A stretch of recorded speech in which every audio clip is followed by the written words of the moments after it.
Hello welcome back to free Jesus vlogs Heins reporting. അപ്പോൾ guys, ഇന്ന് നമ്മൾ ആട് 3 സിനിമ കണ്ടിട്ട് വന്നിരിക്കുകയാണ്. അപ്പം അതിൻ്റെ ചെറിയൊരു റിവ്യൂ. അപ്പോൾ ഞാനിപ്പോൾ ഓൾറെഡി ലേറ്റായി സിനിമ കാണാൻ. നിങ്ങൾ കുറേ റിവ്യൂസ് കണ്ടു കാണും, നിങ്ങൾ സ്വന്തമായിട്ട് പോയി സിനിമ കണ്ടു കാണും. അപ്പം സ്വന്തമായിട്ട് പോയി സിനിമ കണ്ടവർ നിങ്ങളുടെ അഭിപ്രായം താഴെ രേഖപ്പെടുത്തുക. പിന്നെ ഓൾറെഡി സിനിമ കണ്ടവർ കുറേ പേർ ഓൾറെഡി റിവ്യൂ ഇട്ടിട്ടുണ്ട്, നിങ്ങൾ റിവ്യൂസൊക്കെ കണ്ടു കാണും. അപ്പോൾ ഞാനിപ്പോൾ കണ്ടതുള്ളൂ, എനിക്കിപ്പോൾ കാണാനുള്ള അവസരം കിട്ടിയുള്ളൂ. സംഭവം കൊള്ളാം, അടിപൊളി, നല്ല വലിയ സിനിമയായിരുന്നു.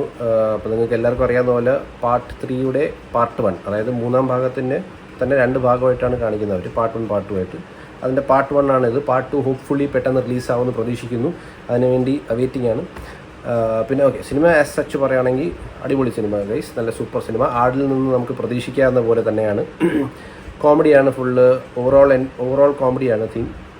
പിന്നെ കൊള്ളാം, കുറച്ച് ഡിഫറെൻ്റായിട്ട് ചെയ്തിട്ടുണ്ട് ഇപ്പം ആട്. നിങ്ങൾക്ക് ട്രെയിലറിൽ കണ്ടതെന്നും ഇപ്പം കണ്ട റിവ്യൂസിൽ നിന്നൊക്കെ അത് മനസ്സിലായി കാണും. കുറച്ച് ഇതുപോലെ ടൈം ലൈൻസും കാര്യങ്ങളൊക്കെ പിടിച്ചിട്ടുണ്ട്. കൊള്ളാം, അതൊക്കെ നന്നായിട്ട് ചെയ്തിട്ടുണ്ട്, സൂപ്പറായിട്ട് ചെയ്തിട്ടുണ്ട്. മൊത്തത്തിൽ സിനിമ കൊള്ളാം. നല്ല ജയസൂര്യ അടിപൊളി. ജയസൂര്യക്ക് വയസ്സാവത്തില്ലേ എന്നാണ് എനിക്ക് മനസ്സിലാവാത്തത്. ആട് 1-ലും ആടിൽ 2-ലും ഇരുന്നതിനെക്കാട്ടിലും ചെറുപ്പമായിട്ടാണ് ജയസൂര്യ ആട് 3-ലിരിക്കുന്നത്. ബാക്കി എല്ലാവരും വയസ്സായി. ബാക്കി എല്ലാവരും കണ്ടാലും അവരുടെ മുഖത്ത് റിങ്കിൾസ് ഉണ്ട്, അറിയാൻ പറ്റും.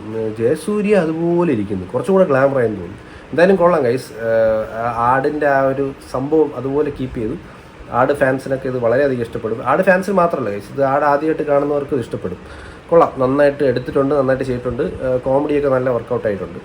പിന്നെ എനിക്കൊരു കാര്യം പറയാനുള്ളതെന്ന് വെച്ചാൽ, ഈ റിവ്യൂ ആട് 3 ഓൾറെഡി കണ്ടിട്ട് റിവ്യൂ ചെയ്ത അണ്ണന്മാരും അണ്ണിമാരടുത്തുമാണ്. അതായത് ഓവറായിട്ട് നിങ്ങൾ ഈ ഹൈപ്പ് കൊടുക്കുന്ന പരിപാടി ദയവ് ചെയ്ത് നിർത്തുക. അത് വേറൊന്നും കൊണ്ടല്ല ഗൈസ്, എന്നും പറഞ്ഞ് സിനിമ കൊള്ളില്ലെന്നോ സിനിമയെ താഴ്ത്തി പറയുന്നേ അല്ല.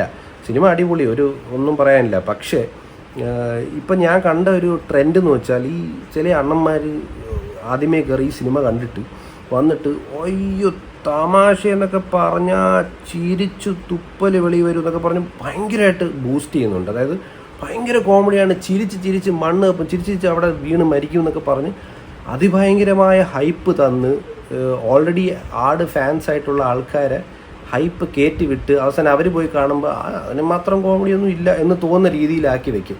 അത് ദയവ് ചെയ്ത് അങ്ങനെ ചെയ്യരുത്. റിവ്യൂ ചെയ്യുക, നിങ്ങൾക്ക് കണ്ട് തോന്നിയ അഭിപ്രായം പറയാം. പക്ഷേ അത് അഭിപ്രായം പറയുമ്പോൾ അതിനെ ഭയങ്കരമായിട്ട് കൂട്ടി പറയരുത്. നിങ്ങൾക്ക് തോന്നിയ പറയുക, അത്രേ ഉള്ളൂ. അങ്ങനെ കൂട്ടി പറയുമ്പോഴുള്ള പ്രശ്നം വെച്ചാൽ, ഈ കാണുന്ന ആൾക്കാർ ചെന്ന് നിങ്ങളുടെ ഈ ഒരു റിവ്യൂവും കണ്ടിട്ട് തള്ളിക്കൊണ്ട് പോകും. അവിടെ ചെന്ന് കാണുമ്പോൾ കോമഡിയാണ്, നോർമലി ചെന്ന് കണ്ടാൽ അവിടെ ചെന്ന് ചിരിച്ച് മരിക്കുന്ന ആൾക്കാരായിരിക്കും. പക്ഷേ ഇത് കണ്ട് പ്രതീക്ഷയോടെ, അതിഭയങ്കരമായ പ്രതീക്ഷയോടെ അവിടെ ചെന്നിട്ട് അവസാനം അവർക്ക് ഈ കോമഡികൾ പോരാണ്ട് വരുന്നൊരു അവസ്ഥ കാണുന്നുണ്ട് ഇപ്പം. അതുകൊണ്ട് പറയാണ്, ദയവ് ചെയ്ത് നിങ്ങൾ റിവ്യൂ ചെയ്യുമ്പം ഒരു മയത്തിൽ ചെയ്യുക. ചിരിച്ച് മരിച്ച് കിടന്ന് കുഴഞ്ഞ് മറിഞ്ഞ് ഒന്നും പറയാതിരിക്കുക. കോമഡിയാണെങ്കിൽ നല്ല കോമഡിയായിരുന്നു, അടിപൊളിയായിരുന്നു എന്നൊക്കെ പറയുക, അത്രേ ഉള്ളൂ. ഓക്കെ, അത് ജസ്റ്റ് എൻ്റെ ഒരു സജഷൻ മാത്രമാണ്. പിന്നെ സിനിമ ഞാൻ പറഞ്ഞ പോലെ തന്നെ പൊളി സിനിമ, നല്ല സിനിമ. ആട് അടിപൊളി. ആടിൻ്റെ ആ ഒരു എന്താ പറയുക, ആ ഒരു സ്റ്റേറ്റസ് അവർ കീപ്പ് ചെയ്തു. ജയസൂര്യ പൊളി, അടിപൊളി, നന്നായിട്ടുണ്ടായിരുന്നു. എല്ലാവരും, ധർമ്മജനും എല്ലാവരും, നമ്മുടെ ഡൂഡൊക്കെ ഒരു രക്ഷയില്ലായിരുന്നു. അപ്പം കൊള്ളാം, സൂപ്പർ, നല്ല സിനിമ. അപ്പം നിങ്ങൾ എത്രയും പെട്ടെന്ന് ആ പാർട്ട് 2 ഇറങ്ങാൻ വേണ്ടിയിട്ട് ഉള്ള വെയിറ്റിംഗ് ആണ് ഇനി. അതിന് അവസാനം എൻഡിങ് അങ്ങനെയാണ് കൊണ്ട് ചെയ്തിരിക്കാൻ, ഡിഫറെൻ്റ് ആയിട്ട്. അത് എനിക്ക് ഇഷ്ടപ്പെട്ടു. നോർമൽ ഒരു ജോണറെ പിടിക്കാണ്ട് കുറച്ച് ഡിഫറെൻ്റ് ആയിട്ടുള്ള, പക്ഷേ ആ കോമഡി കീപ്പ് ചെയ്തുകൊണ്ട് കുറച്ച് ഡിഫറെൻ്റ് ആയിട്ടുള്ളൊരു സംഭവം പിടിച്ചിട്ടുണ്ട്. അതിൻ്റെ സിനിമ കൊണ്ട് എൻഡ് ചെയ്തിരിക്കുന്നതും അങ്ങനെയാണ്. അപ്പം പാർട്ട് 2-ന് വേണ്ടി വെയിറ്റിംഗ് ആണ്, വെയിറ്റിംഗ്. അപ്പം കൊള്ളാം ഗൈസ്, നല്ല cinema, super cinema, comedy cinema. എല്ലാവരും പോയി കാണുക, മസ്റ്റ് വാച്ച് ആണ്. തിയേറ്ററിൽ തന്നെ പോയി കാണുക ആട് 3. ഓക്കെ, അപ്പോൾ bye guys, thank you so much for watching. See you soon again, by.